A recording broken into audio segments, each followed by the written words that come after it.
Hi guys, today we will talk about how to fix TikTok if it's not working on your settings.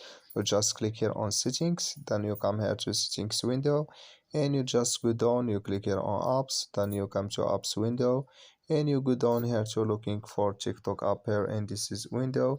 You just go down, we will just go down to found TikTok app here and this is window. We will click here on TikTok, then we come to next window here like you say and you just click here on for stop and you click here on OK and you go down, you click here, we click here on storage, then we come to storage window, you just click here on clear cache, then you click here on clear data and we will go to Play Store. We will go to click here on Play Store and you search for TikTok app and you just show for you like that and you click here on update and it's going to fix your problem on your TikTok app.